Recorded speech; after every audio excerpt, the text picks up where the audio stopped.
안녕하세요. 생활 속에서 접할 수 있는 노동 관련 이야기들을 쉽게 설명드리는 인사노무 컨설팅입니다. 우리나라 노동법 가운데 근로자 개개인과 관련된 근로기준법은 사업의 규모에 따라 적용되는 규정도 있고 적용되지 않는 규정도 있습니다. 그 사업이 법 적용을 감당할 만한 경제적 규모인가를 고려한 것이지요. 이번에는 사업 규모에 따라 노동법 규정들이 어떻게 달리 적용되는지, 특히 4인 이하의 영세한 사업장에 적용되는 항목들을 중심으로 알아보겠습니다.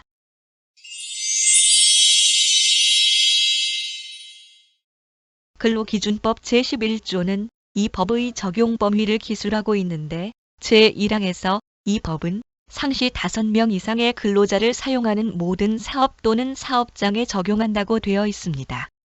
그래서 흔히 5인 미만이면 노동법 적용을 안 받는다고 생각하시는 경우가 있는데 그것은 아니고 이 항을 보시면 5명이 안 되는 상시 4명 이하의 근로자를 사용하는 사업 또는 사업장에 대하여는 대통령령으로 정하는 바에 따라 이 법의 일부 규정을 적용할 수 있다고 되어 있어 근로기준법의 부분적인 적용을 받게 됩니다.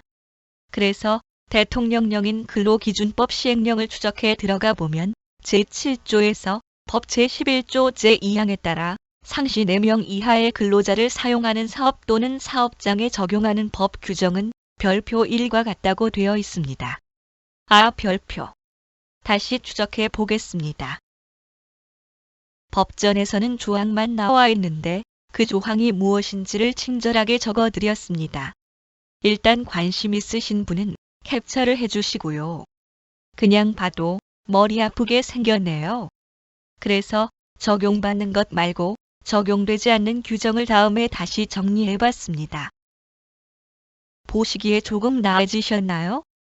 4인 이하 사업장에 대해 제외되는 규정들을 보면 영세 사업주들에 대해 경제적 부담을 덜어주려는 목적인 것이 눈에 들어오실 겁니다. 주로 돈과 관련된 부분들을 많이 제외했는데 그렇다고 해서 모든 금전 관련 조항이 예외인 건 아니고 주휴일과 주휴일 수당, 퇴직금 등은 마찬가지로 적용을 받으며 재해보상, 연소자와 임산부에 관한 규정도 동일하게 적용되니 주의하시기 바랍니다. 그런데 이것도 보기 어렵다는 분이 계실 수 있어서 다음에 정말 간단하게 정리하였습니다. 한 명이라도 고용을 하는 사업장이라면 근로계약서, 최저임금, 주휴일 및 퇴직금, 휴게시간, 해고예고수당, 출산휴가, 육아휴직은 챙겨주셔야 합니다. 4인 이하 사업장에서 제외되는 것은 초과 근로수당, 해고는 한 달 전에만 통지해 주시면 되고 서면으로 하지 않으셔도 됩니다.